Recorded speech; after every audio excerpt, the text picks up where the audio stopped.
Well, good morning, everybody. What is happening? It's Guido coming at you with a coffee talk from the left side of the Atlantic.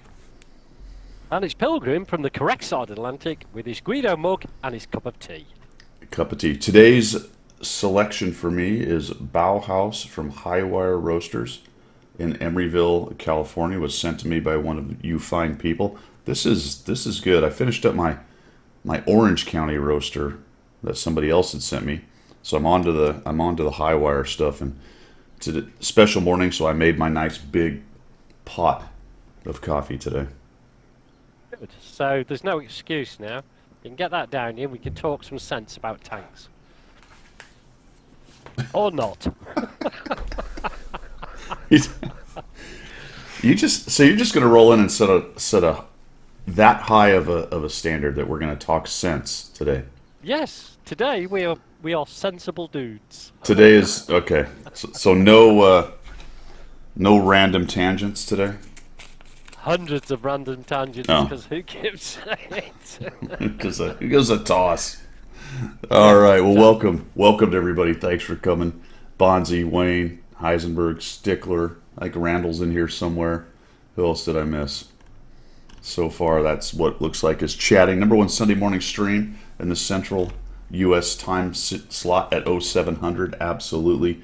We're going to talk tanks. We're going to have some coffee, hang out on a Sunday morning. And I'm going to sit here and I'm going to dread the rest of the day, Pilgrim. Why would you dread the rest of the day, it being a Sunday and it's not a work day? Funny you should ask that. Funny you should. Really? Yeah, because I'm going to be slapping pavers all day. Crikey O'Reilly, you do not do things to yourself, don't you? I do. I do. You know what? You know what else I did? And I was talking to Pilgrim right before we went live. I have secured a large number of very nice pavers from another friend who's got extra from. They completely redid their house. They bought a house, gutted it, redid it. They have one of these paver driveways. You've seen those? Yeah, It's not yeah, just yeah, concrete or asphalt. It's all the yeah. fancy paver, and they're Yeah, they're yeah, the very really, posh, very yeah, posh. they're the load bearing. They're really good ones, which means I'm gonna have Cool. to actually dig out my area a little more because they're thicker than my other ones. But anyway, All right. that's a that's something for later today. So I have a lot of those, which now has me looking around the rest of the yard, going, all right, where do I want to put the rest of these things? That's Oh just dear. yeah. I'm already thinking, all right, so I'll get the shovel, I'll dig that out, I'll put the. I'm like, I'm insane. I've lost my mind. It's just paver this, paver that. Well, you see, now the House General gets involved. I don't know if you've got a girly wig or a whirly gig, but we've got a whirly gig, which we call a girly wig. All right, let's go there. What is a girly wig whirly gig? I have no It's idea.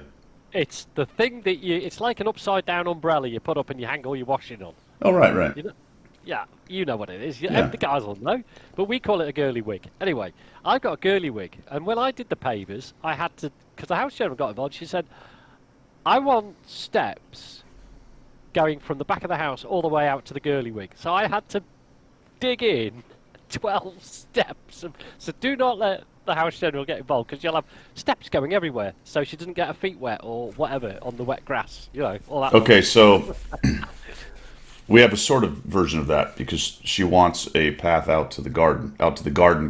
What I call the garden, which is the where the vegetables are growing. Right, the herbs and the Yes, the veggies. herbs and the Yeah. veggies, as opposed to the Okay. garden being the entire backyard, as we say. Yeah. So there is going to be that. Now we don't have a girly wig or even a whirly gig, although her her relations in England do. And I'll get to that. Right. I'll Yeah. get to Yeah. that in a minute. But let me tell you why Americans don't have those as a general rule. Because we have great big giant dryers that we run to dry our clothes. So we chuck all our clothes in a great big Yeah. dryer, which is Yeah. 2/3 to 42 times the size of any English appliance I've ever seen. Yeah. Yeah. No, it's the size of our houses, isn't Yeah, it? and Yeah. that thing uses so much energy that Ethiopia could be run for a week. Yeah. The small third world Small third countries world power country. usage. Yep. And our stuff comes out shrunken, albeit shrunken, but completely dry. Now, transition into the relations in England who have the girly wig, whirly gig, Yeah. who wash their clothes in the smallest box washer thing possible, which usually you can fit 4 socks, a pair of underwear, and a shirt in. Yeah. Yeah, about 3 pounds of washing. If something like if that. you want to do your pants, you do those separately because they can't fit in with the shirts. There's not enough room. They don't like to use the dryer because it uses a lot of energy and it shrinks things, Yeah, and it's a lot. It's expensive. and it's expensive. So they Yeah. take their clothes, sopping wet, out of the tiny washer, and they drag them manually out to the girly whirly gig. Yep. They hang them, Yes. and then what happens, Pilgrim? Tell me what happens next. Well, then what happens is that for about 30 seconds, it looks like they're going to dry, and then it rains. Ex- Yeah, exactly. But then, and then what? well, it does dry. Oh, Well, you know.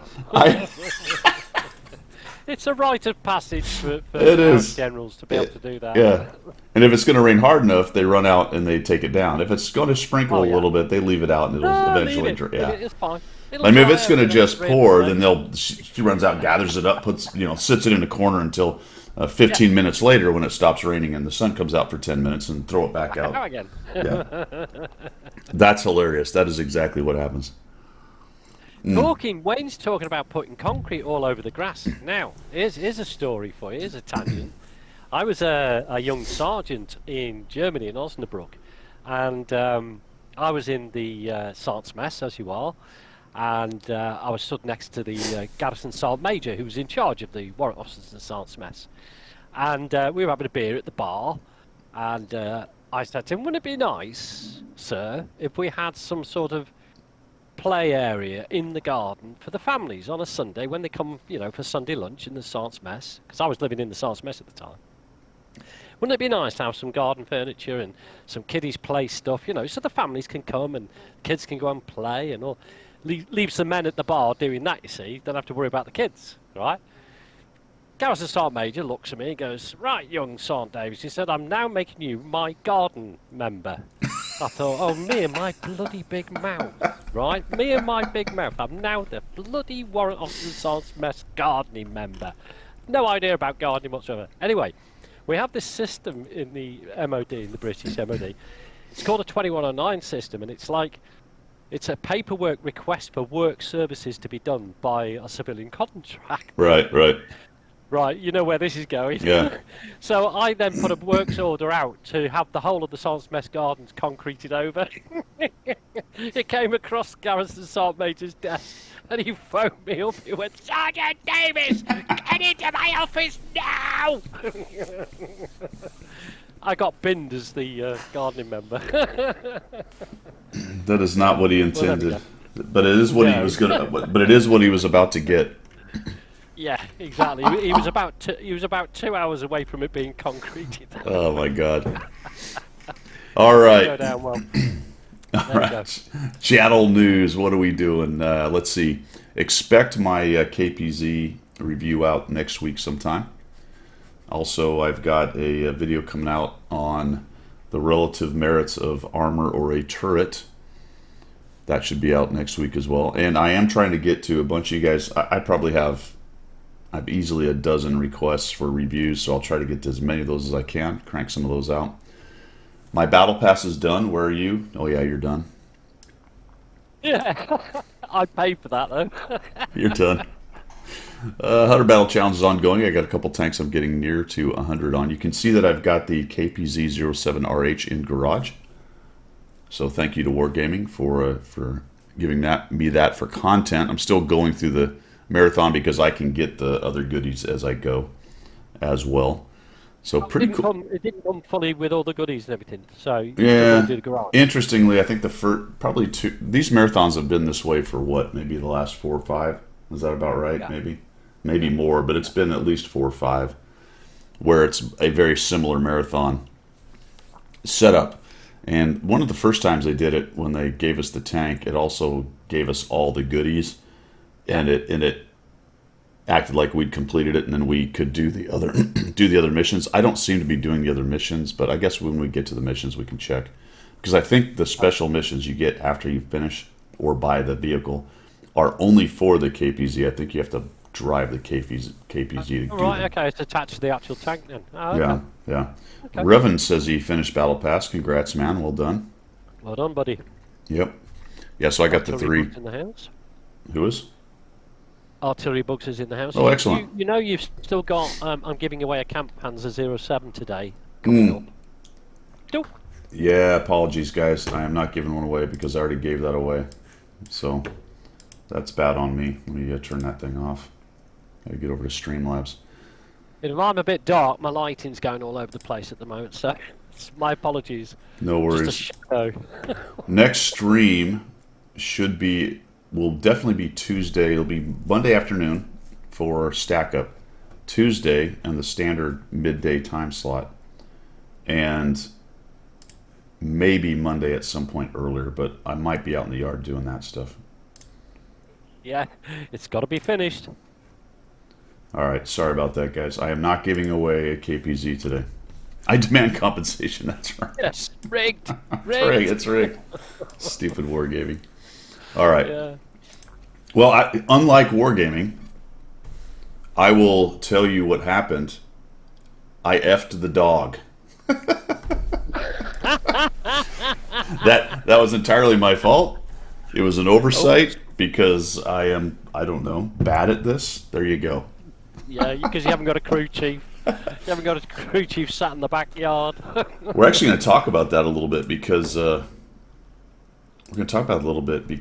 we are going to discuss the disaster that Daily Deals was. Yeah. Yeah. Yeah. Yeah. Dear. So maybe that's a good segue. There you go. Yeah. Yeah. That's it for channel news, I think. The KPZ is actually pretty good. Did you buy it, Pilgrim? Are you going to buy it? Yeah. No, I want to get to 50% this Right, time. right. So Okay. I'll push that out. I'm on stage 3 at the moment, so we'll Okay. see. And we do have a price on it, so actually let's roll over that and just start looking at it. $75, I believe, is what it was. Yeah. Let's get the Chrome going. And of course I'm going to have to futz around with it because I still haven't figured out what's going on with that. There we go. Alright, cool. Shall we shill, Pilgrim? What do you think? I think we need to shill. We need to really shill because some people missed the shill last week, so we need to do it proper. Let's shill some product, my friend. Shill some product. That's what we'll do. We'll put the shill light on. There we go. We're now shilling. That's the Daily Deal light right there. Oh, Daily Deal light. no, that's their word. I guess it's just the shill light. I need that. I need like a blue light. I can just. That's genius. I love that. I need a blue light like the. I'll send you it. I'll send it you. I'm going to get to work on Monday. I'll put it in the post for you. When we shill, we can just turn on the blue light special. That's genius. All right.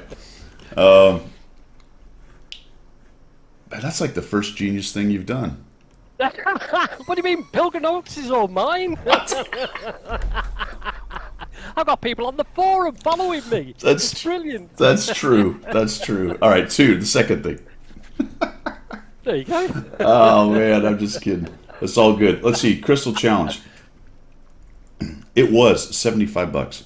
So at a 30% discount, it's starting to look like a price for a tier 8, but I would say, as you said, 50% and above, really, right? I think that's where you want to be. That's a bargain. Yeah. 50% is going to be Math in Public, $37, something like that. Yeah. And it comes with a load of goodies as well, so it's nice. I mean, I think once you get north of 50, when you hit 60 or above, you're actually getting a good deal. Yeah. For the tank itself. Now, remember, you get a lot of other stuff with it, which we've gone over this many times. Some of it, to me, is worth money. Some of it isn't. It may be to you, which is all cool. But it is a lot of stuff to look at. I mean, there's all kinds of crap in here. You get the 2D style. You get a rammer, a turbocharger, coated optics. Again, you can get that stuff in game, but hey, it's chucked at you right there. Some directives, whatever. 3 days of premium, which is worth a little bit of cash. 1.1 million credits, always useful, especially if you're new to the game. And that's also useful because they give you equipment, so you're not having to use that to buy equipment to put onto the tank because you've already got that. So it's free credits, really, isn't it? Yeah, that's true. Absolutely. And if you don't need that equipment, you can sell it, so it's free credits that way too. And then a bunch of personal reserves, which are always nice for grinding. There's a lot of details here. What's going on? Oh, best damage relatively weak. Oh, this is just talking about it. Yada, yada, yada. Now, what's interesting here, and kind of a bummer, is you can't get, and it's, can you buy the 3D style? Is it actually for sale? Good question, because it's with the 2D style, isn't it? Yeah. I'm gone to specials and had a quick look. Let's have a look. So because, guys, the 3D style, which you see in my garage, and I'll show it to you again here in a minute, the 3D style you can only get in Chapter 2, and you can only open up Chapter 2 when you finish Chapter 1, either by buying the tank or finishing. Yeah. And then I think it's date gated. There's 10 missions for 10 days. So basically, if you don't, from what I can tell, if you don't buy the tank the first day, you can't get the 3D style. Because you need to do those 10 missions. Or does it open up the ability to buy it once you do that? That I also don't know. Did you find it in specials? Yeah, that would be a better, that would be a more sensible way of doing it, wouldn't it? You know, because otherwise that 3D style will not be seen as such for most people. I don't see it for sale separately. No, it's not, is it? Here's the hunt. Here's the challenge. Just go ahead and look at this for just a second. Chapter 1 rewards. Chapter 2. Once you complete eight Chapter 2 missions, you'll get your hands on the stunning Brunnenpanzer. Okay, so you only need 8 of those missions. Okay. And there are 10, and they are by day. So you can only do 1 day at a time. It'll be available. The faster you get the grand prize, the more rewards. So that's pretty funny. Day 8, I guess, is the Brunnenpanzer. It is a discount, so you can buy it. Okay. I'm back. Did you freeze on me? I don't know. I've been talking the whole time, so I have no idea what just happened. I blacked out. No. Yeah, I've got the whirling circle of death on the stream, and Discord is now working. So there's a 12.5% discount each one of these you do until you finally get to it. Complete 8 of 10 missions, so 12.5 times 8, I'm assuming is 100%. I won't do the math, but that sounds about right. So that makes sense. So it sounds like you can buy it once you get into Chapter 2. Or you do 8 missions and you get it for free. Okay. Right, yeah, well that makes more sense, because I can't see Wargaming not putting it out for sale, because it's a money earner, it's financial, it's, you know, they wouldn't gate it off you couldn't buy it. It's surprising to me that you can't just buy it straight up, though, unless I'm missing it in here somewhere, and I could be. I don't know, maybe we'll come across it. If anybody knows in chat, sing out. So we got the Su-100. These are exclusives. You guys may not be seeing this. The 1357 is for sale. The AC-4, which is actually a pretty good little medium at Tier 6. The IS-3A, the tank that destroyed the game, is still out there. You can still get a Type 59. That's been for sale for a long time. I wonder if that a price point that's way too much. It is a price point that's way too much, Guido. It's like, what is that? $80 in your money? £61 in mine. It's just too much. You know, it's a Tier 8 tank. Well, maybe because of the amount of time it's been sold, that it's going to become a more regular. It'll become a more regular offering in the store. Yeah, maybe. Cliffy says those Founders packages go for this month, so it sounds like the end of May they'll be gone. That's a long time, though, for a tank that hasn't been sold forever and ever. Yeah, yeah. So we'll see. Let's see if we get into the gold. That's pretty standard stuff. You got a little starter kit, always a pretty decent deal. Nothing going on premium account. Over to the vehicles. The Rudy is for sale, the 122S. Again, these are exclusives for me, so some of these are the veteran deal. A couple big packages here. More exclusives again. I can't tell what those are for. And then the standard sale, so there's really nothing big going on there.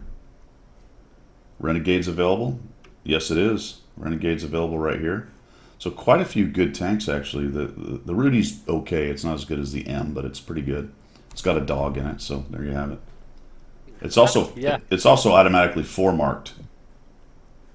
Yeah, it is, isn't it? It is. It's automatically 4 marked, so it's means Dear. it's awesome. Renegade, the Renegade, the Centurion 5.1 is for sale. Type Yeah. 64 is quite good. I like the AT-15A. It's situational, but it can be a really big pain in the rear kind of tank. The Lorraine, the Suma, the Rev is okay. The 122-44 for casemates, fantastic. And all that good stuff. There you go. Well, that's all the shilling. There's not a whole lot else there other than the fact that the KPZ is out for sale. All right, what else we got going on, guys? We got missions and specials here. Missions and specials. This is weekend is called. It's not a very big one. It's Training Rumble Weekend. Yeah. Pretty easy to knock out. 10,000 damage. 55,000 damage for number 3. You're getting some equipment, some consumables, and some crew XP.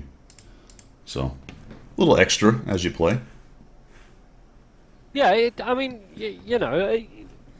there's no sense of entitlement here, but it's nice to get a little bit of something when, it's a little something that just rolls along. It's like Commander AF's missions and things like that. It's not the best deal ever, but there's little bits with it, and it's great. You know what I mean? Yeah. You just play the game. You don't have to focus specifically on it, so it's cool. I like that. Absolutely. Revan makes a good point. We do have Memorial Day weekend coming up, so that's usually pretty big for the NA server.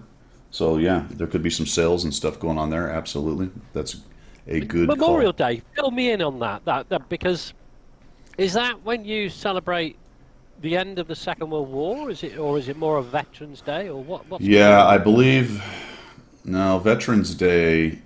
Veterans Day is the one that came from Armistice Day because Right. it's Okay. in Like November. November 14th. I looked Right. it up. I've actually looked it up a couple times, and I always forget. Memorial Day is where we celebrate the fallen, basically. So Okay. it's more about Yeah. the deceased and the fallen, as opposed to Okay. Veterans Day, which is more for us anyway. It's also remembrance, but us, Veterans Day is more celebrating the living veteran. It's both really, Okay. but it's just kind of split that way, I guess. Yeah. Right. Okay. So, do you celebrate on Memorial Day? You celebrate firefighters, police officers, all that, not just military, or is Not it just really, military? actually. I don't. Maybe it's morphed that way in some places, but it's mostly military. Okay. Yeah. Okay. Okay. I'm educated now. Thank you. Oh, there you go. There you go. Worthwhile. Worthwhile getting up to date. That's right. I've looked it up several times because people sort of get them mixed up in the states as to which one's which, and the lines are blurred. They're not necessarily 100% one way or the other. It's just a generality. Okay. Decoration Day, yeah, there you go. Yep. Oh, right. Okay. Ah, okay. Commander AF's code is go the distance. Go the distance. A T-44 100, some boosters, and a mission for some kind of decal. Some kind of decal. Yeah, a decal. A decal. Yeah. Remember to go to Prime Gaming if you have that, and select your rock out reward, which is the Prime Gaming thing this month. And remember, you're gonna have to go to your, I believe it's the depot. As I recall, it's the depot. Let me make sure here. Though I might not be able to see it anymore because I think I selected everything. Yeah, it looks like it. Should be able to go to the depot, and there'll be a little selection down there with the parachute, which is the drop. So is it? Maybe it's the store. I think it's the depot. I could be wrong. Let's find out. Go to the store. That should be store, shouldn't it? I Because thought you're getting something. I Yeah, know, I but see. It's I think already it's the allocated. depot because it's yours. But I don't know. What? Who knows in chat? I can't ever remember if it's the depot or the store. Often there'll be a card that shows up in your UI saying, "Hey, go here." Revan says he's played the 44-100. Doesn't seem much different. The 54 Mod 1. Depot says Kedge. Yeah, the Mod 1 and the 44-100 are similar, but the Mod 1 definitely has better hull armor. Yeah. Oh, yeah, yeah, yeah. Yeah, it definitely has better hull armors. And it may just be the angling. I'm not sure what the numbers are. But the Mod 1 tends to be bouncier than the 44-100. I find the 44-100's gun to be better. And Yeah, it's like Cliffy says, the mobility on the 44-100 is slightly better, yeah, and as Raven's saying, the gun is better. yeah, But I do like the armor on the Mod one. yes, It's surprising. It surprises the enemy, and it surprises me when I play it. That I got the yeah, bounce. I didn't realise I'd yeah. get that. So quite It's surprising. it's got as reliable of armor as any tier 8 medium has, I guess, basically, which is not amazing overall if you're facing a heavier guys a tier or two above. But with the right angle, and you're going to get those really surprising bounces that keep you in the game and Yeah, keep you with a few extra votes along the way. But the gun is not great. The 44-100 is more of a damage dealer, can rage around pretty quickly and drop a lot of damage, but it's softer overall. yeah. Its modules are also very weak. It tends to get module damage quite a bit. Oh, okay. All right, that's interesting. Yeah. All right. Let's see what else we got going on in here. Training Rumble, the Crystal Challenge. We talked about that is ongoing. Hopefully, you guys are moving along. I'm assuming everybody's kind of playing for the discount. As I said, I'll have a review on the tank out next week. I like it quite a bit. It's a good tank. It, the shape of the turret lends itself in. I've not obviously got it and tried it, but because it's a complete round disc, I would have assumed that there'd be an awful lot of bouncing off it because there's no flat spots on it. But I guess there must be, like, or the soft stats I behind it, think. because visually it looks like a bounce machine, doesn't it? Well, I think that while it is round, it's not oblong or oblique or whatever. Yeah, Flattened. you don't have that angle go where Right. it So if I goes. shoot over Yeah, here, then yeah, yes, there'll be some. But look how flat that really is relatively when you're shooting right at it. Plus, yeah, it's yeah, actually yeah, yeah. decently armored. The turret is 80. I mean, that's not amazing, but it's not an auto lull pen by every HE round out there. Some of them. The hull is surprisingly thick at 115, but it's not well angled. It's got some angle, but not Right. great. So it's not like the hover medium with the really sharp angles. The armor just really doesn't. Well, let's take a look at it because I think my armor efficiency will tell the story. 0.09. It Oh, okay. So essentially yeah, yeah, has no armor. You know what I mean? yeah, Basically, it's 0.09 is the occasional odd lucky bounce that you didn't plan on and just happened, or it hit the gun or whatever. yeah. So I've got 24 battles on. I'm 63% with over 1,000 XP. My DPG is pretty low actually. Let's see how close is it to yeah. A lot of my tier 8 mediums are 18 to 2,000. Yeah, And this thing is yeah, crawling around at 1,500. The problem is, for me anyway, is I have a lot of very low damage games and a lot of very high damage games. The average damage games don't seem to exist for this tank very much. okay, So you're okay. either rage. It's early days though, isn't it? And it's only Yeah, been in the game a week or so. So yeah, time will tell. I think it'll balance itself out, I guess. yeah. So the hits are at 73%. That's a little bit low, but I think that speaks to how much it can shoot. And it has so much Oh, ammo okay. that I mean, you're just constantly shooting, a lot of snapping, a lot of that kind of thing. So that does tend to hurt the hit percentage if you're just firing all the time.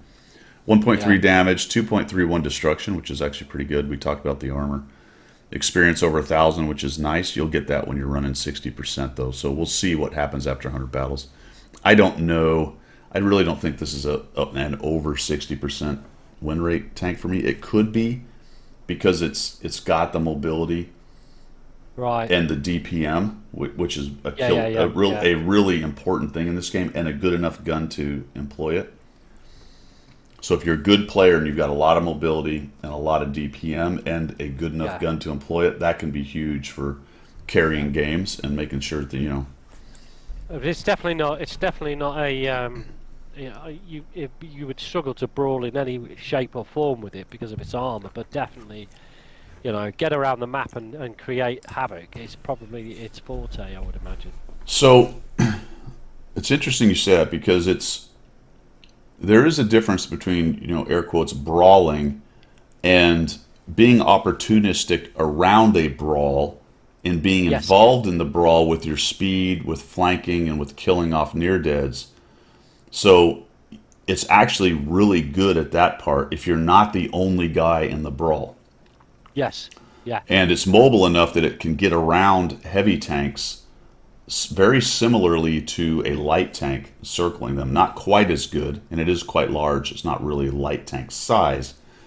But if you can be around a brawl and you can be an opportunistic tank, and I think I've got some examples when I do my review on it, of raging out and just blasting people in the side and the back, and just the speed of the thing allows you to do that. But yeah, you don't want to be brawling, as you say, like a mod 1 or something where you're just trying to face hug the guy. However, you can dab 2 and you're going to get 255 average penetration, and it shoots fast. And if you put purple equipment on this thing, I got and I'll do this in the review, but I put all purple, food, Brothers in Arms, all the things that increase DPM, and it gets to like 3,700.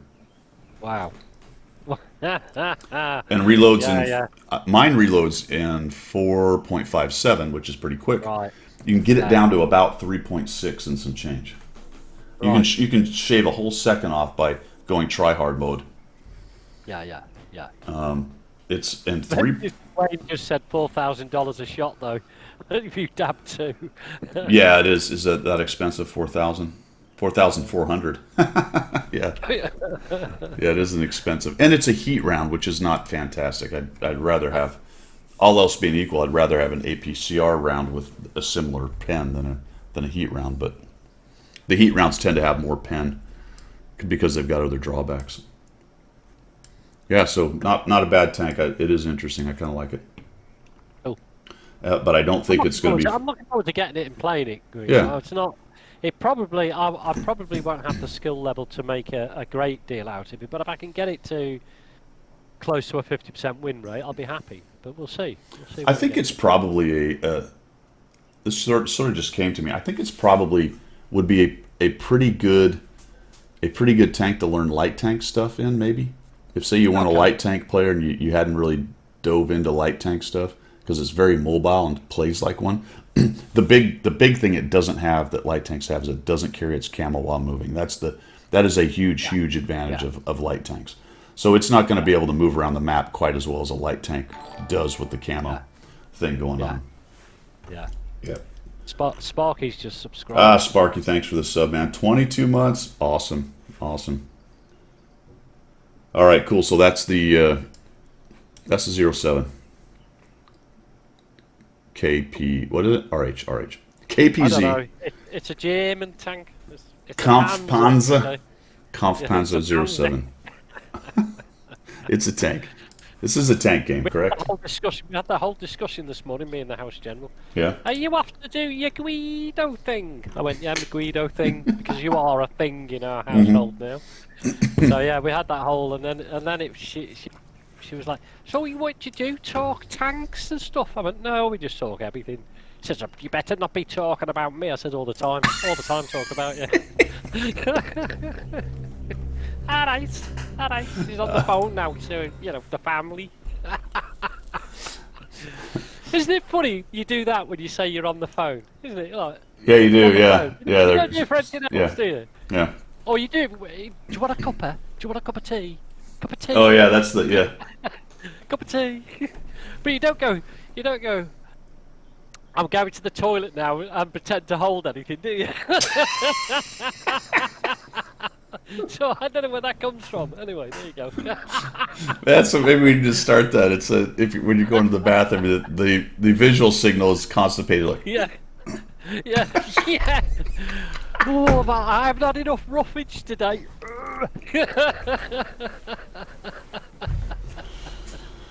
That reminds me of a great dad joke that I heard from my friend the other day. What have you heard about the new movie about constipation? Tell me about it. It hasn't come out yet.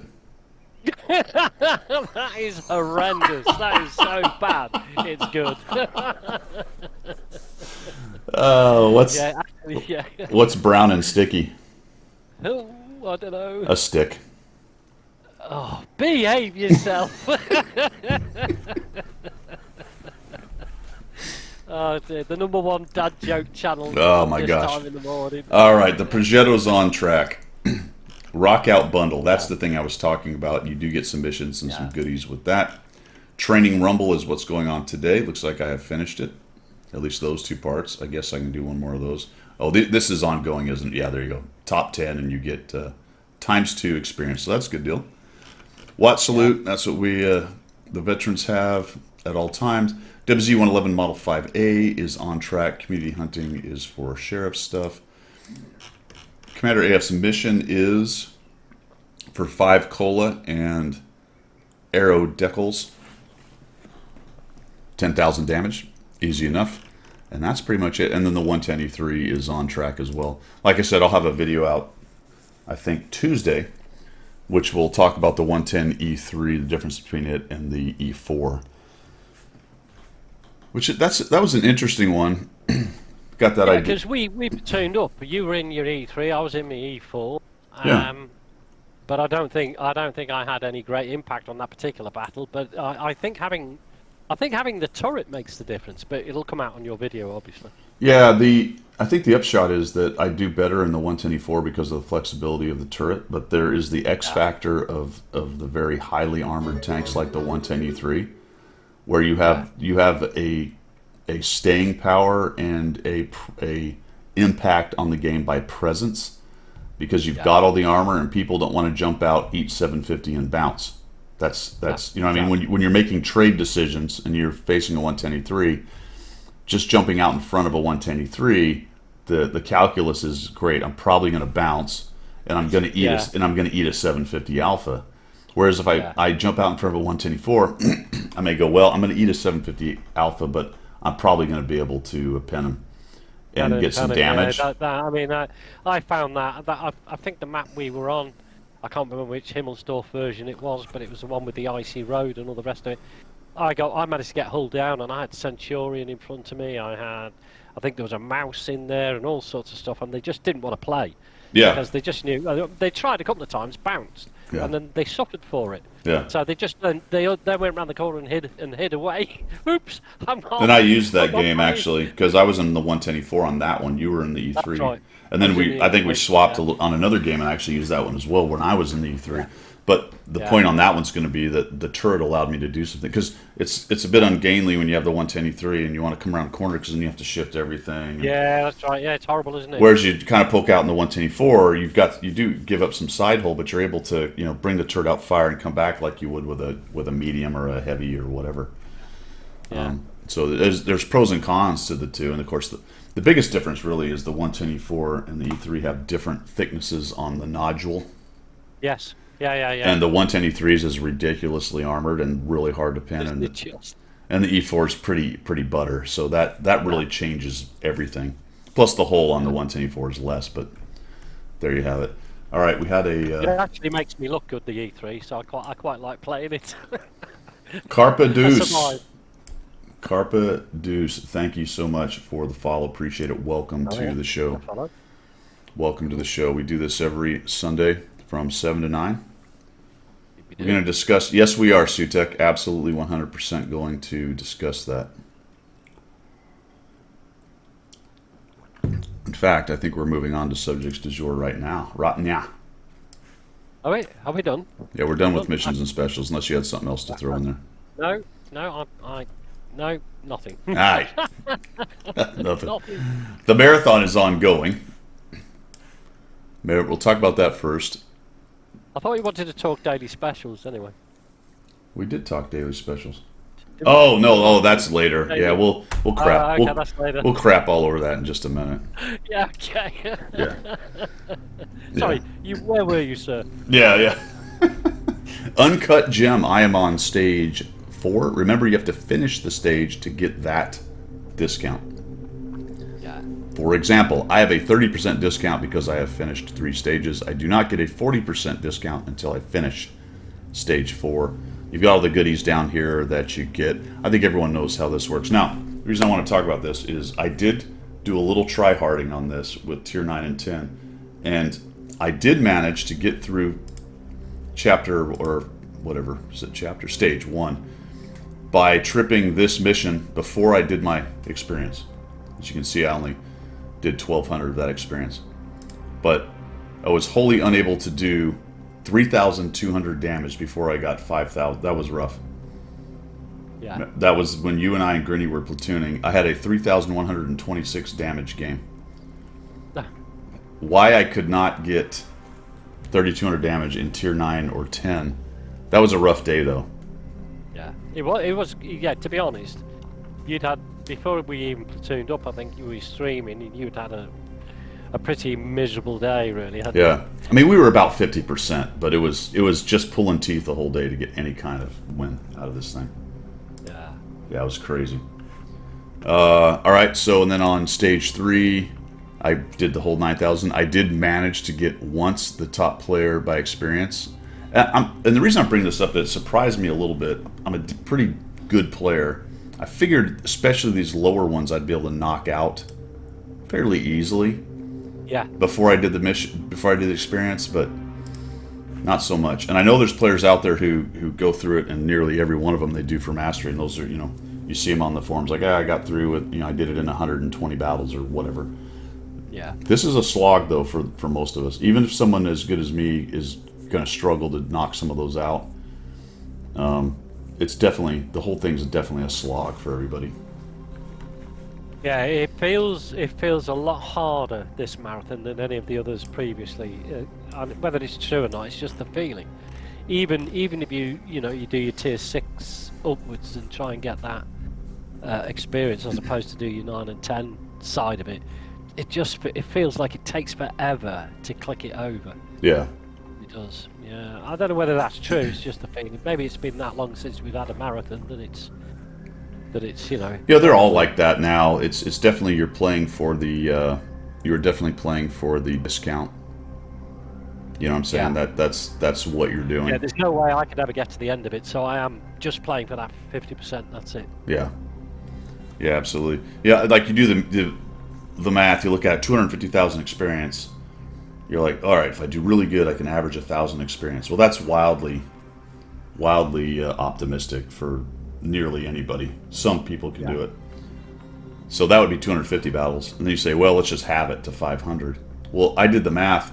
I wasn't even averaging 500 on a 50% day.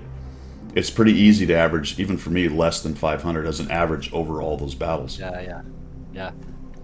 Because it's base experience, not all the extra goodies that get chucked on top. Exactly. Yeah. I mean, there was some on the Russian forum. There was some talk that it was also damage, but it wasn't. That was actually straightened out. Somebody said, I'm doing all this damage, and yet I'm not tripping the counters. And then, yeah, exactly. You had to be told on a number of occasions that it's about experience. There's some questions in the chat, Guido. Randall's asking, is it the one that the XP does not carry over from stage to stage? Randall, I saw the art. I don't know if you were talking about there was a forum post about that, and somebody was asking the question. I'm going to be honest, I didn't pay attention, and I think it does not. Okay. But I didn't watch it last time, so I don't know. It's a great question. It shouldn't, right? It does. Cliffy says it does not. So there you go. Right. Okay. Says the same. I said earlier, somebody mentioned that the battle pass points do carry over, and I've been saying the whole time they don't. So I can't confirm or deny that one either. But that's interesting. If the battle pass ones do, that's great, because I have had a couple occasions where I got when I was doing battle pass, I got to 1 point to the next level. I'm like, great. Now if I have a great game, I'm going to get that 1 point. But somebody was saying that carries over. So there you go. All right. Well, that's useful then. That's fine. There you go. Revan confirms battle pass do carry over. So then this becomes the question of WTF? Why does one and one the other doesn't? What the heck, man? It's just random, I guess. Really, at the end of the day. Yeah.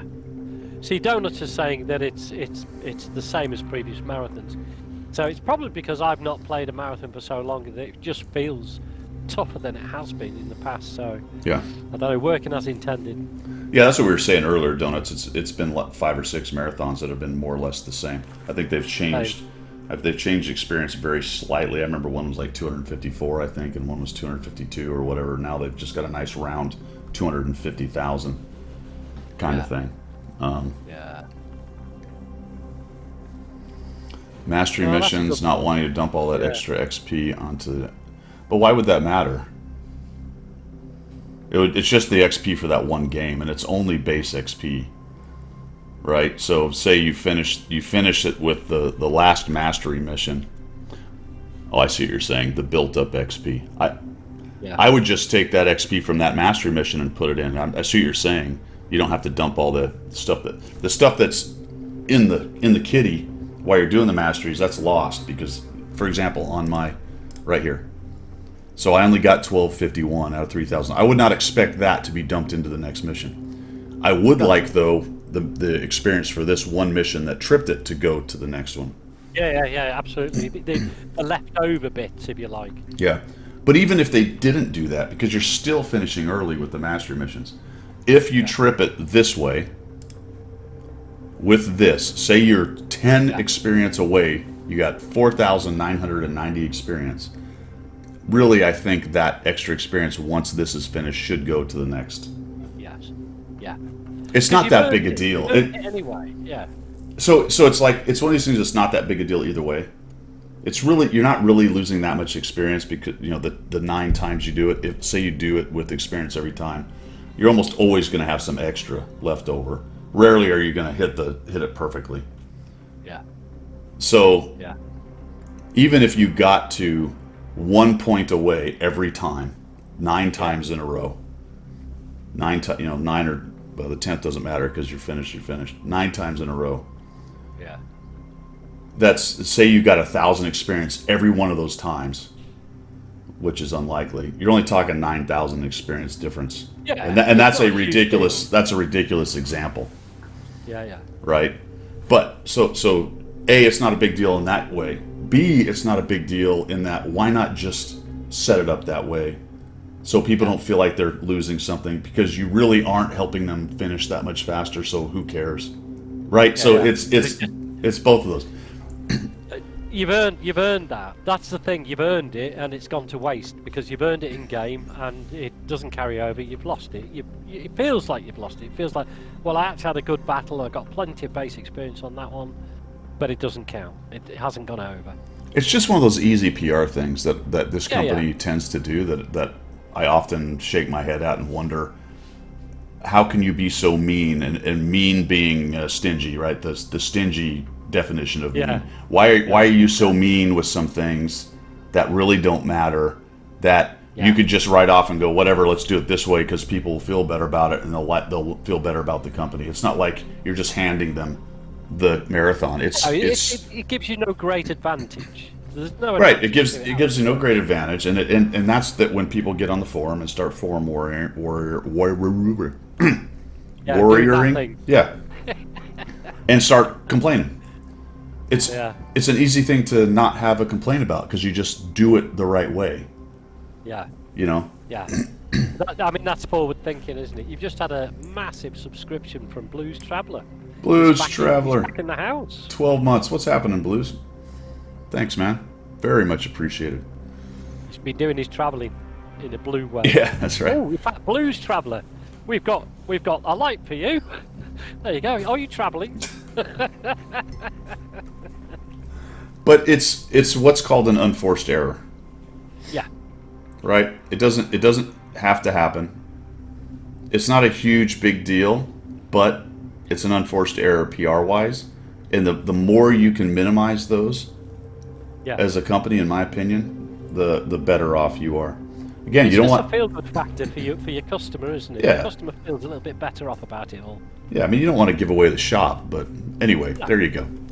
There you are. There you go. I'm glad we solved that problem. Well, yeah. Free toilet facilities in the back. That's nice. Was anybody writing that down? Because that was good stuff. We're recording it, aren't we? Daily deals. Let's go there. Speaking, this is a day of good segues. This is a good Isn't segue. it? Yeah, that Isn't just it? got because Daily Deals was another unforced error. A massive unforced error. Chat, my friends, did anybody get a good deal out of that? There had to have been one. I didn't even see any premiums. I didn't get any offers for premiums. It may have looked at my garage and maybe it does that. It scans it and says, well, there's nothing to offer you. So that's possible. No, I didn't get a single premium. I got lots of garage slots, which I'd never bothered to take up. Because if it looked at my garage and saw 87 garage slots, why did it offer me 3 out of the 4 cards garage slots? I don't know. Aussie Bush Ranger has this screaming no. Mr. Gone NA, how you doing? You bought the 10 garage slots? Okay, man. Did you? Were they a deal though? Because I was offered 3 garage slots for 900 gold, which is the price. That's the price, and there's 50% sales 2 or 3 times a year for 150. But the regular price is 300. That's not a deal. All right, there you go. Silver. So that's kind of what I was expecting. Stuff like that, Mr. Gone. The things that's normally gold that you could get for a bunch of silver. That's a great way to do it. I got no problem with that. But the consumables I was offered were for 1.8 million or 1.2 or something, and that was the actual price. Yeah. A week before this happened was a 50% sale. Yeah. Yeah. Strange things are afoot, sir. Yeah, Revan. Yeah, absolutely. Consumables were full price, not a deal. Most of the so then this was very strange. This is why I want to talk about it. It's very, very strange. Everyone's going, this is not a deal. What are you doing? We're talking to the community guys in the CC channel. I asked directly twice, hey, do you have any official word on this? What's ignored? I never got answered. So there was some sort of indication that there was a couple things they said early, something to the effect that we're looking into it, that got me thinking that maybe it was a mistake, that somehow they screwed up the discount piece of it for the silver. There was a point at which I never saw anything for silver again. Did anyone else see that? Because I would say the last half or so, maybe even 2/3, all I ever got was for real money. I didn't have anything for gold. I didn't have anything for silver. It was all just. Is that what you saw, Pilgrim? That's what I was getting. The last sort of half of it, it was just everything was for real money. So Cliffy says after the first day, it was for me. It was at least 2 days I saw silver things. But yes, after that, there was never another silver, or even for me gold. I didn't see any gold stuff either.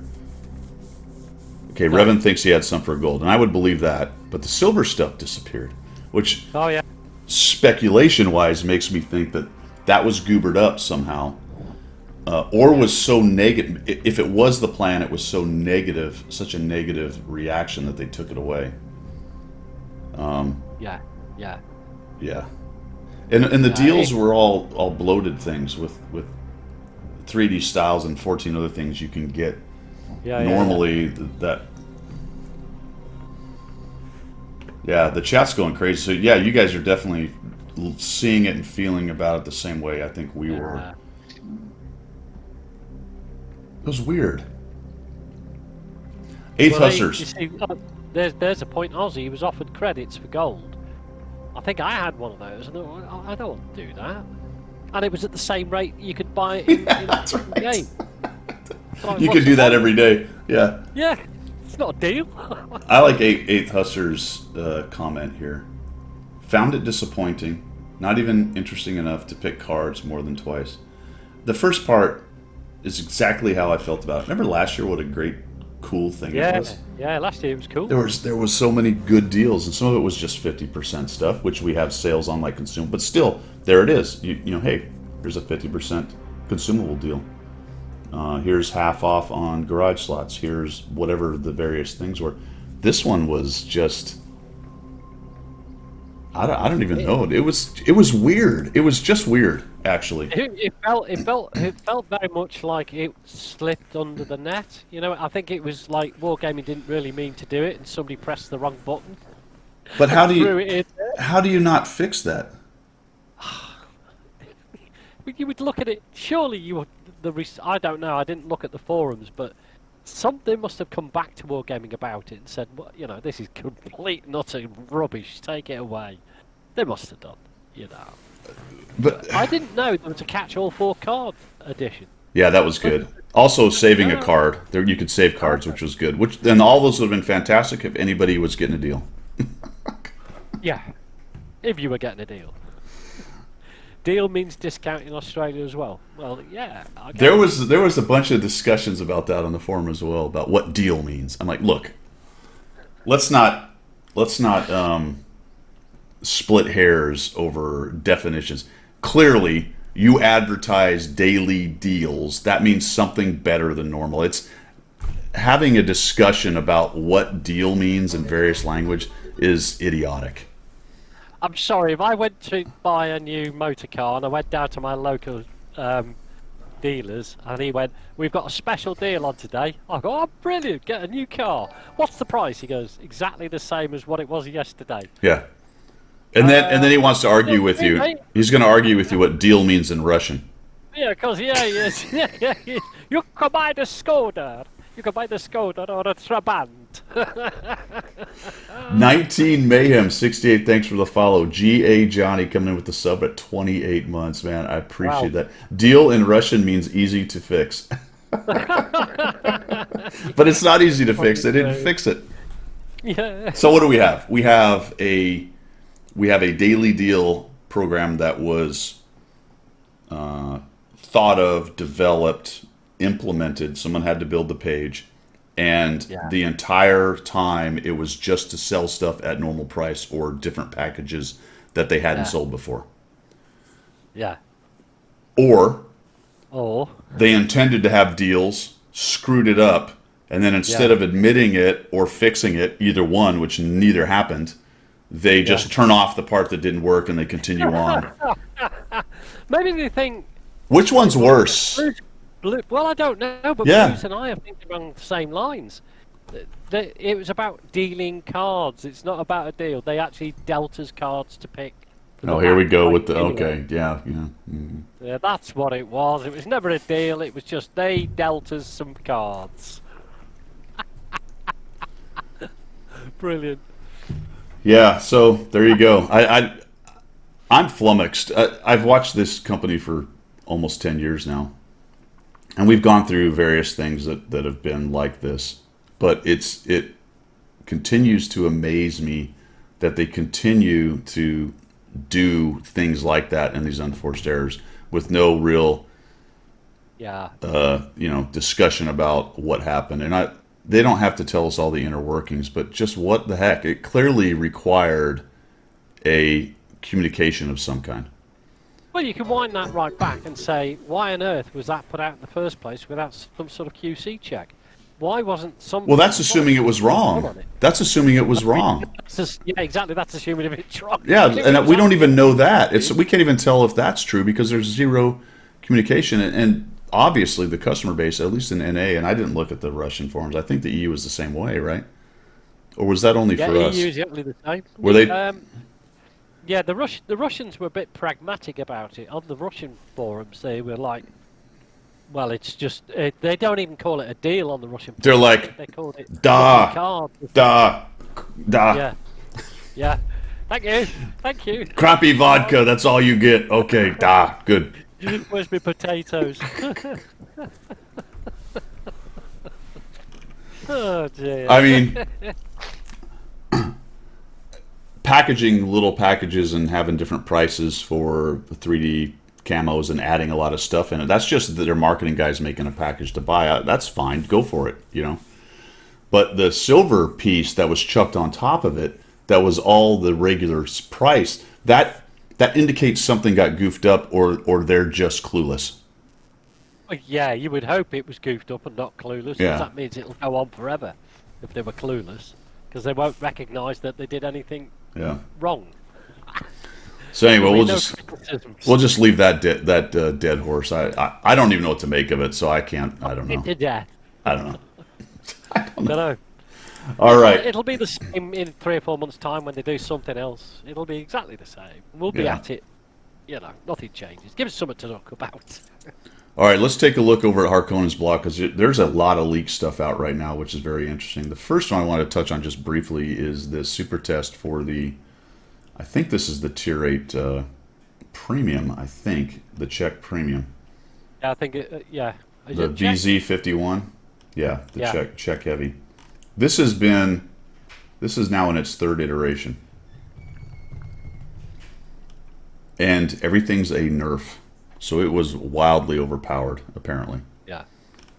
And Yeah. my concern is we've seen this happen with the overpowered tanks get nerf, and they still come out overpowered. Yeah. So we're gonna see. Yeah. You know, it's if this is, I think this is the premium. Can anybody confirm or deny that in chat? Cliffy may know. Yeah, it doesn't say. I'm just looking down it. Yeah, I don't. I think this is the Czech Heavy. Yeah, Every time they do it this might art, actually be oh, it's the Tier 9. Sorry, this is the Tier 9. Tier 9, Yeah, it says it yeah. right there. This is the Tier 9. So all of these actually have been nerfed. It's not as bad as if the Tier 9 comes out overpowered. It'll only take them, 4 years to nerf it, but at least it's eligible to be nerfed. Whereas the premium isn't. So that thing Well, is... the stats don't. Well, I mean, the stats that they've listed don't seem to be that far off Tier 9 heavies anyway. If you Yeah, look but at it's got the that little autoloader thing going on, and autoloaders Yeah. are notoriously hard to balance. They're easy to make overpowered. Yeah. There's the super test, the Astron Rex Tier 8 American Medium Premium. That's another autoloader. Yeah, another autoloader. That's what we need. And now ranked. Let's talk ranked. Yeah, let's talk ranked. Ranked is coming out again. And they listen sort of. Sort of. Sort of. Why is 7 not good enough? No. But they are. This is a test, is what they're saying.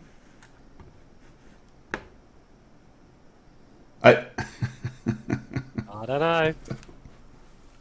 It's now 10 versus 10 as a test. Brawl is so well liked. It's 7v7. People really seem to enjoy it. Why are they so obstinate about stuff? It would be nice to have a nice. If they find that balance of an enjoyable mode that is not your standard game, and it encourages players to come back into the game or come into the game or do the mode. Why on earth have yet another different iteration of it? Why have a 10 versus 10? 7 versus 7 works on the map size. It works at tier 10. You know, it so works at tier 10, 7 versus 7. I mean, they've already built the 7 versus 7. All right, so Yeah. that aside, that complaint aside, it's better than 15v15. Let's see. Maybe 10v10 is amazing. Maybe they've discovered the greatest, number of all, right? The one that shall rise above all numbers, 10v10. We'll see. Yeah. I agree with them. It makes the format more competitive in line with other events. It will increase individual skills importance. It will open up the maps a little bit. They're also going to have a maximum of 1 SPG and 2 light tanks per team, which will be nice. They are still going to have the silly role experience thing. They've added one role. I think it's the flexible heavy tank or something, the versatile heavy tank. Things like the Super Conqueror and 110E5, they will get extra experience for doing whatever it is that Wargaming thinks versatile heavy tanks should do. Right. Okay. See, I don't agree that a versatile heavy tank is a Super Conch or a 110E5. A versatile heavy tank to me is the T10. It's fast. It's mobile.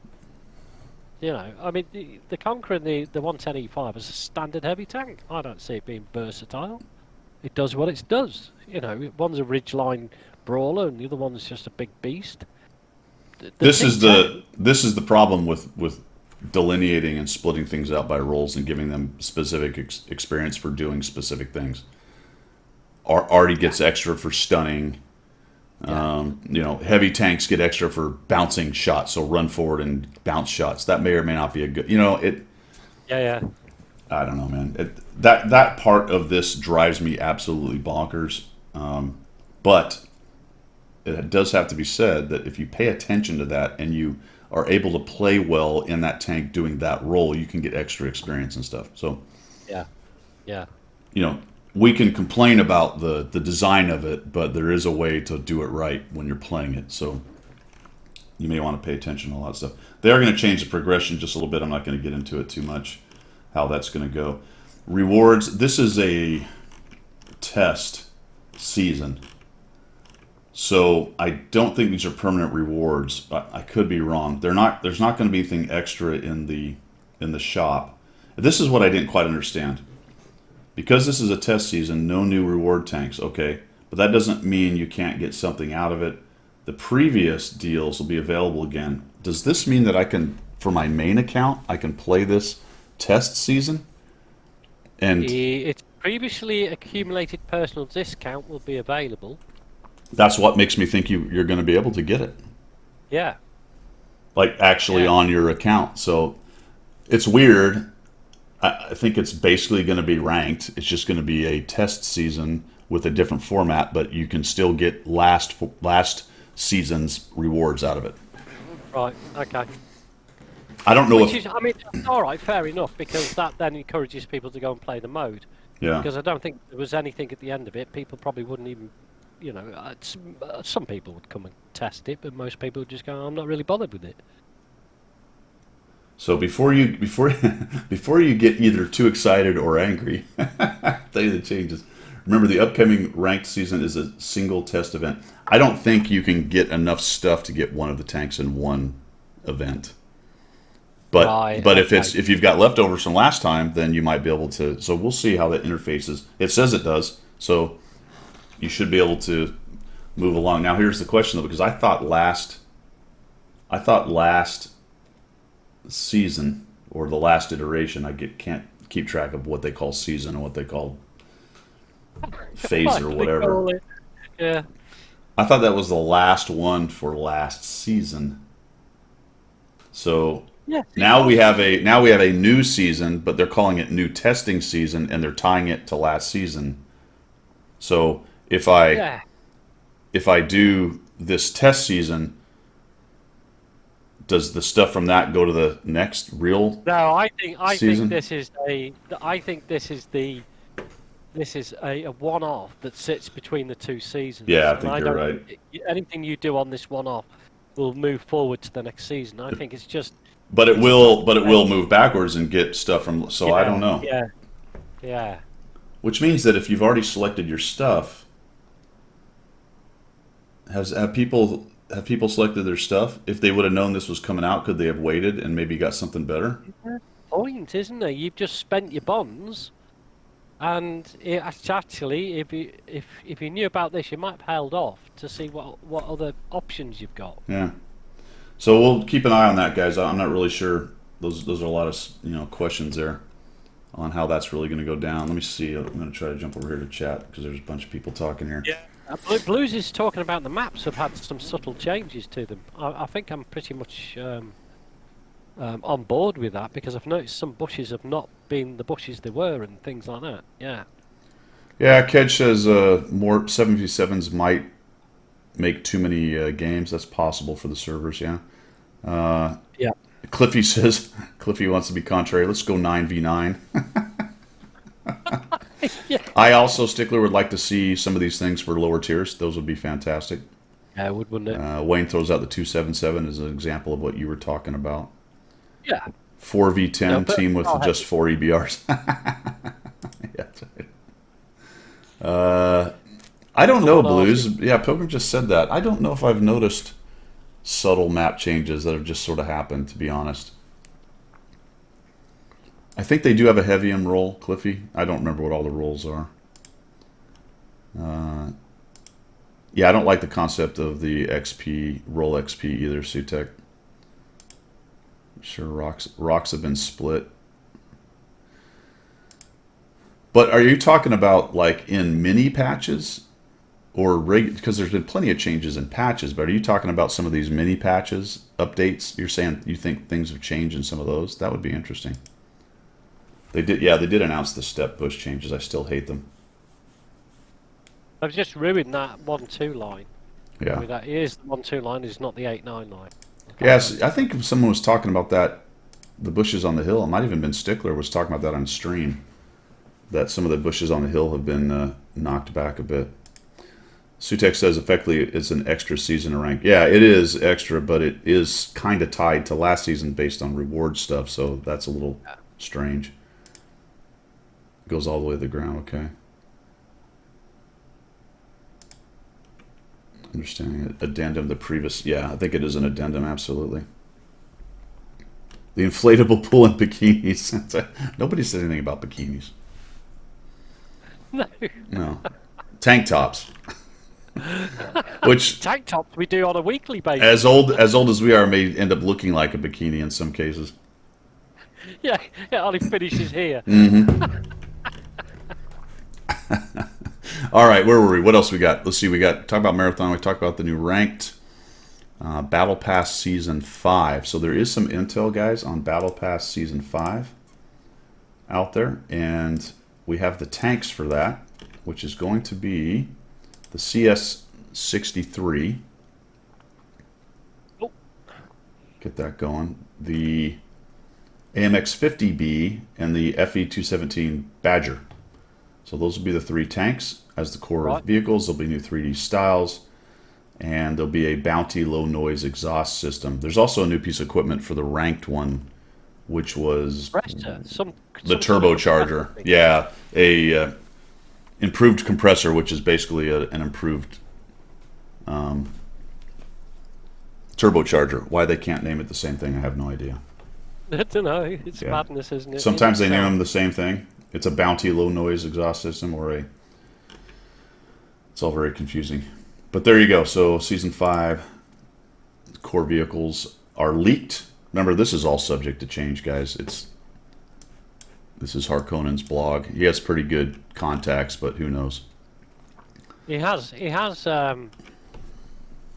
it his, what did he call it? His sauce. He has a sauce, doesn't he? And that's not tomato sauce, that's a sauce. 1.13 is going to be a pretty big update.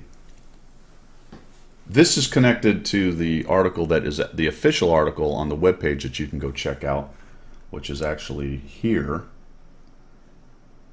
Results of Sandbox. There's also a second article, HE and SPG Super Test. Yeah. These are a little bit conflicting because it's kind of hard to understand what's going on here. So we look at the Super Test. The Sandbox for HE has given us plenty to consider. It means next step is a Super Test. What will be tested during Super Test? Well, some of this is going to be these special tanks. Yeah.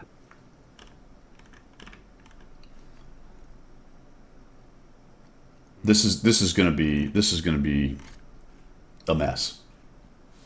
Because they're fencing off some tanks.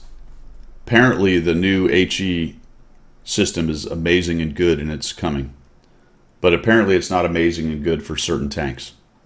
No. So now we have this bizarre situation, kind of like we have with some TDs that didn't get the TD nerf because they're premiums. We're getting some tanks that, because they have HE gameplay, are going to be potentially have different mechanics involved. Yeah. Because they're saying that those tanks are primarily HE firers. Now, I would beg to differ. The Death Star has the choice of both types of ammunition, HE and AP. It's down to the player who wishes to play HE. I don't think it's a specific HE player, neither is the ship bomb, for want of a better word. You know, the FV. I think Wargaming have gone down the whole wrong road with this, nastily and wrong. There's been a discussion on the CC channel, and I've found it very interesting, and I think it is echoed a bit in the forum. First of all, let me just back up for a second and say that the HE change is really far down on my list of things that need to be fixed in the game. I don't really understand why they think it needs to be fixed, and I'll get to one of the possible reasons why here in just a second. My speculation is that I think with all the different changes that they have suggested and have been shot down lately, they need a win.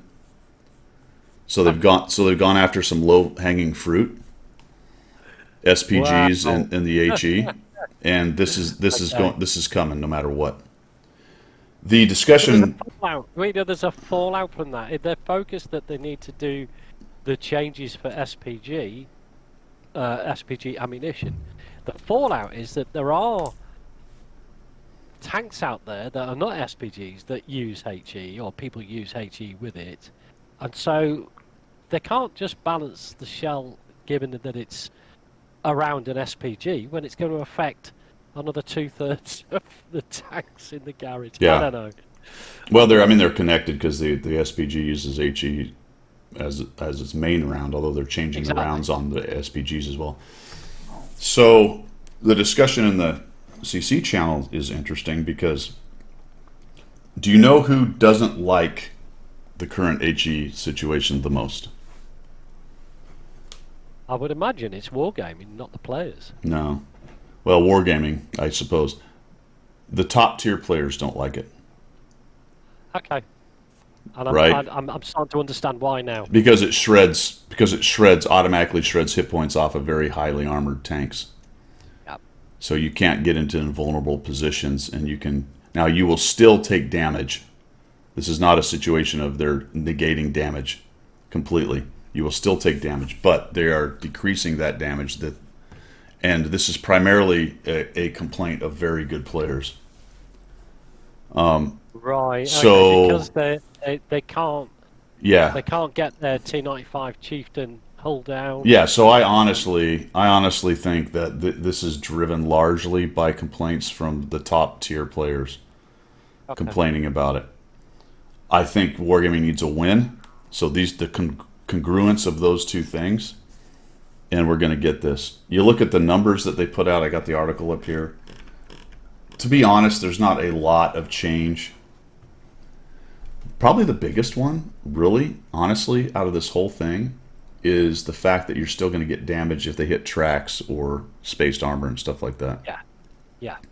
Yeah. And that may actually be a more of a benefit to the lower end players firing HE around. Yeah. Also, the lower calibers are going to do some more damage. Well, that was the point, because HE is pretty much ineffective at the lower caliber, lower tier. I mean, not many people even bother with HE down at the lower tier Sure. because it did nothing. Right. So you may find a situation where they've actually incentivized more HE spam by bad players or low tier players. Right. Just because that 76 millimeter is now actually doing something. That would be poetic justice, wouldn't it? Oh dear. So you might let's- even get to fire HE, your favourite shell. So they're planning on having this live on 1.13, presumably in June. There's still some testing and things to be done, so they're not done with it, and things could change. Things could change, but Well, to be honest, Guido, when they say it's in common test, it's pretty much in solid, in concrete, isn't Yeah. it? Because all the other, I mean, they're putting it well, out no, there. because this is what I can't quite put together because there's still some super test stuff going on in regards to those other tanks, so Okay. that's not finalized. But I think we're getting the majority of this stuff in some version that's close to it. They went looking for something they knew was there and they found it. Well, you could say that about the next subject on the 1.13. SPGs. The countering of the SPGs. Yeah. It's an easy win for them. Is Which I'm Yeah. not saying it's a bad thing. I'm just saying it's an easy win, isn't it? Yeah. So I don't know what's going to happen with this, guys. I don't have a good feel for it. On the one hand, they want to make HE rounds more useful. On the other hand, they don't want them to be as useful in the thing they used to be as useful for, which was shredding off significant hit points off of really highly armored tanks if used right. They should still do that to some extent, but shooting a mouse in the face is probably not going to drop 200 or 300 automatically. It's going to be something less. However, other shots in other places may do a little bit more. So I don't know what the ultimate upshot of all of it is going to be. Really, I think that it's a cake and eat it too thing. I think is what we got going on here. Right. They this is a good example. All right, our main goal to rebalance. They want fun and exciting gameplay. Okay. Upon penetration, which occurs quite rarely, they cause high damage. They want to keep that. Sometimes a lot more than expected. Okay. Ease of use. When using HE, it's not necessary to know the thickness of the enemy armor. Okay. High chance of causing damage, which doesn't really sync with the comment about upon penetration, which occurs quite rarely. So then we get down to the things they wanted to change. Causing high damage. Yeah. To be fair, they said the front of well armored, but still, those don't follow. Lack of demand for HE shells for low and medium caliber guns. Yeah, that's what we need. We need more people spamming HE with low and medium caliber guns. We need more. We need more T-22 all HE loadouts. Oh, is this a buff? Is this a buff for the T-22 all HE loadout tank? All of a sudden, I'm on board. This could actually play well into your. Yeah. Hang on. Start Hang this on, trade. Bring the blue light out. We need the blue light. I completely have changed my mind. Bring this on now. Bring it All now. this is videos of Guido HE spamming the world now. This is a 200 IQ move. I have been playing the long game. Yeah. That's You see, right. you were involved in this. Oh man, I cannot wait for this to come out. Oh dear, oh dear. Now we're having a laugh. I am actually genuinely excited to try the T-22 all HE loadout with this new system. Brilliant. All right, make SPG gameplay more diverse. I can't make heads or tails of these other than to say that the changes aren't very great, except for in the case of what I talked about earlier, where hitting tracks or spaced armor is going to do stuff. I think my initial blush is that may be the biggest change to the whole thing. Yeah. The statistics show for vehicles with good armoring, the number of penetrations through screens, including tracks, has not changed significantly, which is strange. Penetrations, fellas, not damage. That there's a difference. Yeah. At the same time, the amount of damage caused, Yeah. in this case, decreased, or in the worst case, remained the same, because the armor under the screens most often remains intact and absorbs damage. Quick reminder, within the new system, to cause full damage after hitting a screen, an HE shell should penetrate the primary armor. See, that doesn't make a lot of sense to me. On the one hand, they're saying we want to be able to do damage through these things. On the other hand, they're saying, well, it still has to penetrate. I don't know. I have no idea. Thus, the new system, vehicles with average and good armoring can be more confident. Their gameplay will definitely not worsen. They don't know that. In fact, we expect tanks that are designed to be hard nuts to crack and hold down positions will fulfill their role even better, and you'll have to find a way to flank them on the battlefield. Or bomb them with the new Arty. I was just going to say that's the whole point of Arty in the game, isn't it? To dig out those hull down super tanks that you can't. Ah, you know. Yeah. Yeah. So we'll see. I need to dig into this article a little more. It just seems like a lot of gibberish, to be quite honest. But maybe some of you guys have been able to suss out the important parts of it. Summarizing the test results for reworked HE shells, we should emphasize once again the entire ecosystem of World of Tanks Wait a minute. We should emphasize once again the entire ecosystem World of Tanks works correctly. Very his opinion. All as intended. Tavares. But we will monitor its state after the release, making pinpoint adjustments to the bounty. If they make a pinpoint adjustment after this release, it will be the first time in the history of the game. Yes, absolutely. We need more time to fully. Wait a minute. We need more time to fully assess the influence and make the.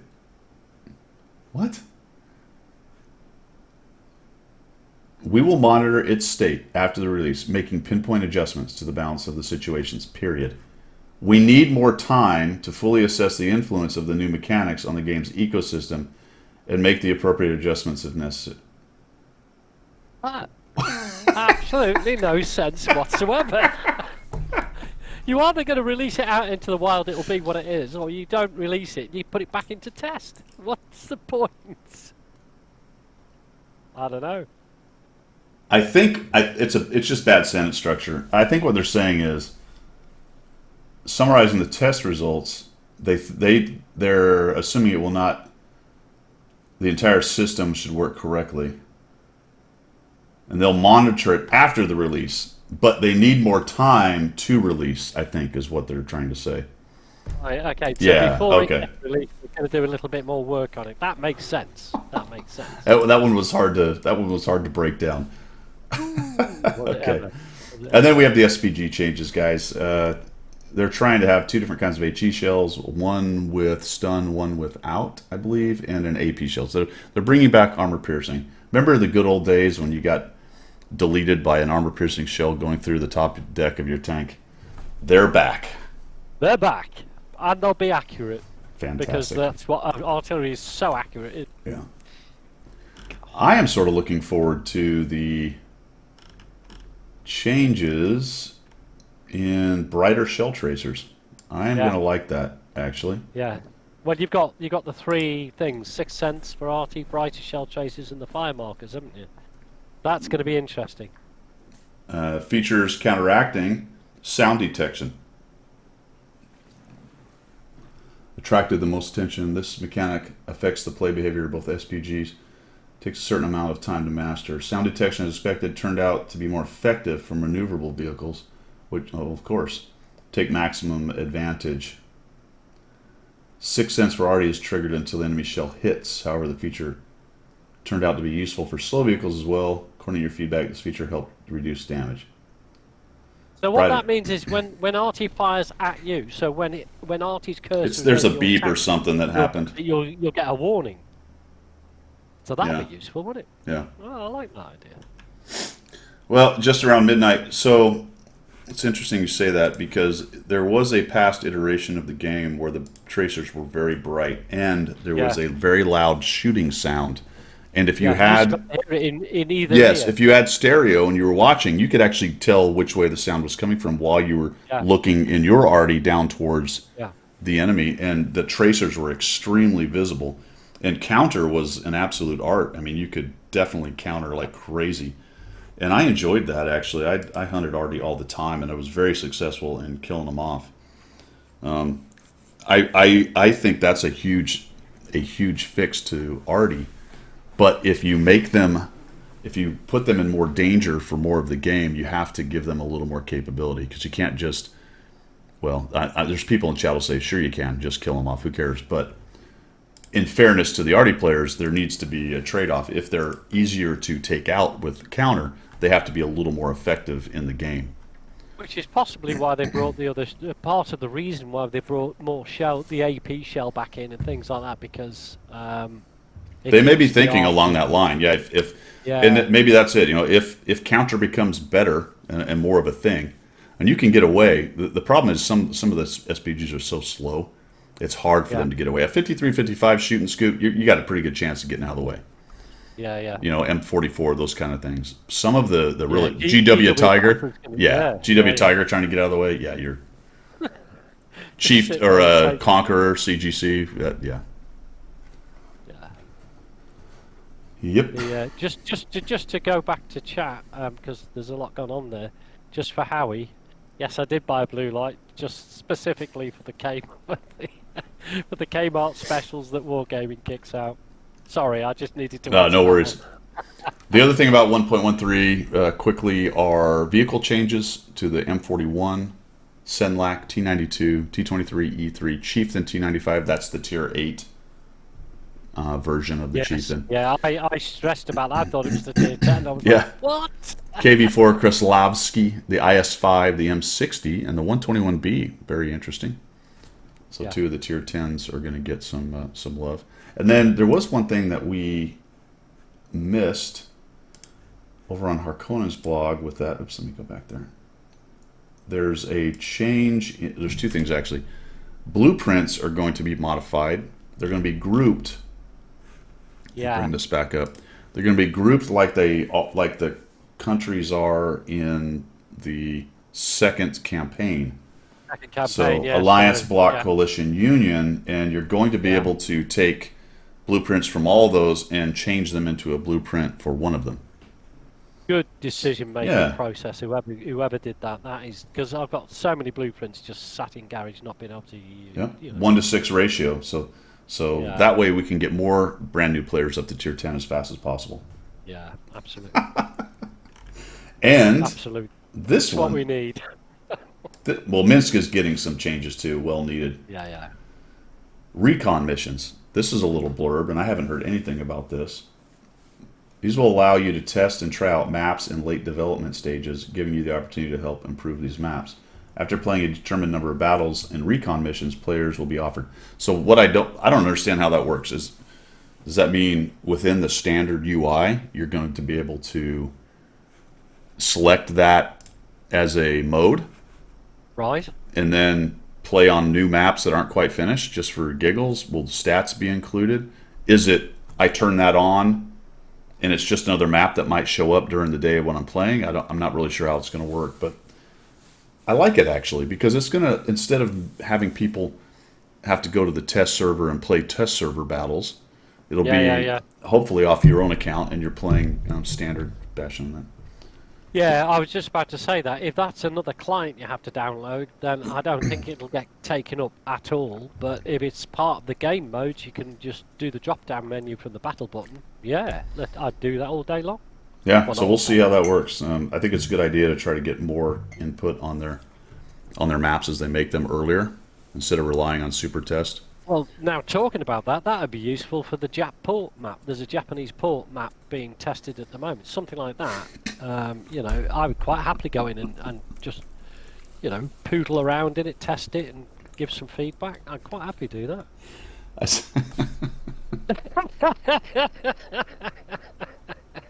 I saw that they had named that map that's actually a slur in the U.S. Oh, is it? Oh, sorry. What? Jap's eye? Jap. Oh, is it? Yeah. Okay, I didn't know. That's what we call them. I mean, Prince Philip used to call them something else. Well, yeah, all your World War II era people, but these days, that's not a word you would use in the U.S. And when I read that, I'm like, they did not. Yes, they did.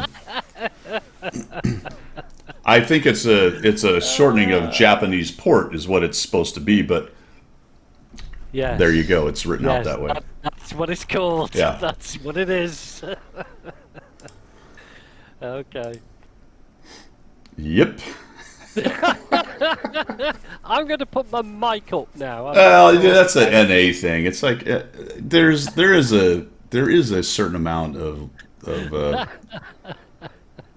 context you have to have when you do this stuff. They're in Minsk. They just shortened it. I'm sure it was. I've just read what RKL has put in. Oh, okay. I'm sure. Yes, that is another acronym for it. Correct. Yes. Okay. Yeah. Okay. Yeah. That's more commonly used, I think, in the modern day. I've heard that term before, but as a shortening and name for the Japanese during World War II, that's one thing that they used. Well, I Anywho, mean, they didn't do you any favours, did they? You know, I mean, I don't know how you make them best of buddies. We hate the Germans, so I don't know how you make them best of buddies these days, because they didn't do you any favours, did they? They steamed in and they absolutely creased you guys, didn't they? So, you I know, don't which was think. a surprise to you guys after you've been in the war for 2 years. All of a sudden, you get attacked by the Japanese, and you're like, This wow, country, how this did that country happen? seems to forgive people pretty easily. You do. That's the trouble, isn't it? You Yeah. see, that we British hold grudges. Yes, we got a longer history of grudges to hold, right? We got thousands of years worth of Oh, grudges. yeah. I mean, I can go back. I hate Norwegians because of the Vikings. Do you know what I mean? So, Yeah, yeah. Stole all the good-looking women. yeah, exactly. robbed all my cattle and my sheep. You know, Yeah, yeah. The sheep were important. the sheep were very important. That was You a ask any cold. Welsh- That was a cold winter. Yeah, exactly. Keep you warm. Yeah. Keep you entertained. If you've got a sheep in the house, you've got no problem. You'll never be bored. Oh man! All right, you have a. This has been a long one, so to speak. You have a contest for the people. I do for 500 gold. It's a pilgrim question. Oh, by the way, before we go any further, if we're going to do swimwear and tank tops, that's my swim shorts. Excellent. Okay. So you can hide in the jungle. Exactly. Which is my backyard. Anyway, right, competition. You can hide on the outskirts of the Japanese port, Stop it. minus the glare. Minus the glare of the white fish belly. And a fish and chips in your hand. Yeah. A white bag of fish and chips. All right.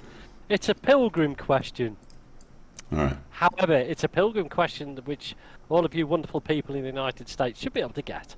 Okay, it's a three-part question, and as usual, you have to give all three-part answers in one go. No, yeah, get your Google fingers going, guys. Get your Google fingers. No, yeah, none of this. Give me an answer, then give me another answer later on, and another. Let me answer. interrupt you real quick. The person that Yeah. won last week, did they ever contact you? I never got a note from them. Who was it? Yeah, no, I did. Yeah, I did. Oh, yeah. They went direct to you? Okay, good. Because I never got a note from them, so I wanted to make sure they got the thing. All right. No, he did definitely. Cool. In fact, what he did, I think he PM'd me in Whisper or something. Cool. Can't remember. Blues has almost got it right. Look, bananas, grapes, and three. No. So it's a pilgrim question, and sorry guys, if you're in Australia, New Zealand, or elsewhere, but it will be probably steered towards the guys and girls living in the United States. This question. However, Google is a wonderful thing. Okay, so the question is, what was the name of the place that the Pilgrims landed Mayflower? What was the name of the place that the Pilgrims arrived at in what is now as the United States, in Mayflower? Okay. What was the date that they arrived? That's the second part of the question. And the third part of the question is, what did the Pilgrims call themselves? So I'll go back over it very quickly. Where did the Pilgrims land in Mayflower when they first got to the United States? Well, what was the date that they arrived, and what did they call themselves? 3 answers in one go, guys. See Wayne's. Look, wait, rigged. Wayne's cheating. Look, he's. You have to have all their names, like Gary, Yeah. Larry, Yeah, Sandy, what did they call Elizabeth, them? Yeah, absolutely. Virginia, Jebediah. No, Jebediah. No. What did the Pilgrims en masse call themselves? Was it Pilgrims or was it something else? Those groups often call themselves something very different from what everyone else calls them. Yeah. Or they could have been called Pilgrims. You never know, do you? Plymouth Rock chicken soup and beer. No, That's close. one of those is a good answer. Not because it's right, just because it's a good answer. It's just a good answer. Yeah. Raiders of the Lost Ark. Invaders. That's right. They're called invaders. They're called colonists or colonizers, right? That's what it is. Right. Okay. 1620. Pilgrim Fathers, Cape Cod. Oh, wait a minute. Oh no, Oh, Zimbo gave it a shot. Usurpers. not yet. Not yet. Nobody's getting it right. there's 2 out of 3 right in one answer. I'm not saying who it was. Oh, right. 2 out of 3. Yeah. I mean, we'll go with. I'll be very lenient, so we'll go with the year, but I actually want the very date, the day, and the month, and the year that they landed. Come on, there's 500 gold here, guys. Nobody's getting it right so far. Oh, somebody's close. Again, there's 2 out of 3. 2 out of 3. See, I told you it'd fool everybody. This one. Lutek didn't get it.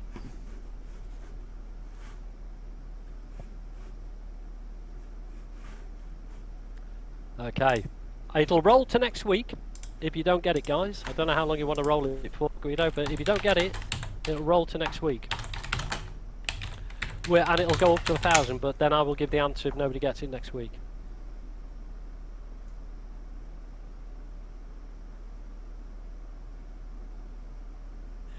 And the answers that I got for these 3 questions came from a history professor, so they're correct. So you'll be kicking me when I tell you the answers, but you won't get it till next week, guys. So yeah, I don't know. There's a lot of 2s out of 3s there, but it's the 3rd part of the question. One of the 3 parts of the question that people are just not getting. Oh, Banzai's got to go and do breakfast. Bless you. Yeah. The question might have been a little tricky. Can I give him a hint? Oh yeah, give him a hint. I mean, the question 1 is wait a minute. How did Randall do? Well, not quite. It's a first landing, actually. They apparently landed one place. The first place somebody got off the boat, I think, is that's exactly what we're getting at. I mean, that will be classed as the first landing. There you go, Zimbo. You got it, buddy. Zimbo. You just won yourself. You need to right. Okay, Provincetown Harbour, correct. November 1620, correct. And they called themselves the Separatists. Plymouth Rock was not the actual place they first landed. Although that is in history, some poor bloke fell off the ship. Well, they lost a few people along the way, so a few corpses did land in the water before they got there. Yeah. Right, Zimbo, you need to give Guido in some form a whisper or whatever on your in-game name and server, please. Well done, everybody. It was hard. It was the Plymouth Rock that people would immediately sign off as being the right answer. But, right, Aussie? That's what I was saying. Separatists? Yeah. What the heck? Separatist scum? Yeah. Yeah. All right, man. Well, hey, I appreciate everybody coming by. We got quite a few subs, actually. I don't know if I said thank you to Donuts. I do appreciate the follow. If I missed that, apologies. Got GA with the sub, 19 Mayhem 68, Blitz Travel with a sub, Carpe Deuce, Sparky with a sub. And that's what we had for today. So very much appreciated. Thanks for coming by, guys. Hope you guys have a good Sunday. I'm about to go have a little bite to eat and then start carrying pavers around. I'm so much looking forward to this. So much. All right. Did Zimbo send I'll send him a whisper real quick. Maybe I actually have it. I have it. I have Zimbo's. Zimbo, unless you don't want it sent to the name you gave me only a couple months ago. Otherwise, it's going to go to that same name. Showdown Saturday. Yeah, man, I'll mention it. What's going on with it? What is Showdown? I haven't done that. That's the thing where they do one of the NA employees will play a tank whatever, and they'll post a score of experience whatever, and then you have to beat that and post it, I think, maybe on Facebook or something, or is it YouTube? I'm not sure where. 500 gold, AT7, 632 base experience. There you go. So you play the AT7, you get 632, I think, or more. And all right, got it, Zimbo. Thanks, man. Facebook or Twitter. There you go. Facebook or Twitter. Easy way to get a little bit of gold, I think. Does it everybody who goes past that base experience get it? Is that how it works? It's quite a lot to give out over a server, isn't it? I mean, if it's just a one person, it's not. Yeah, a I lot. don't. I actually deleted my Facebook account about 6 months ago. Saved myself a lot of time. Yeah. I don't do any, and I don't do Twitter. Stopped doing Twitter too. No, I don't do social media because it's not social and it's not very media-like. Now, I suppose you could start a Facebook account that said, your tank name, and all you did was follow the tanks thing. If you wanted to go through that whole rigmarole, you could, and then you didn't use it for anything but getting gold or interacting with World Tank. You could do that. So there you go. World of Tanks Clan Rivals Summer Assault Day 2. What the heck? What are all these things? That's not something I've heard of. What is that?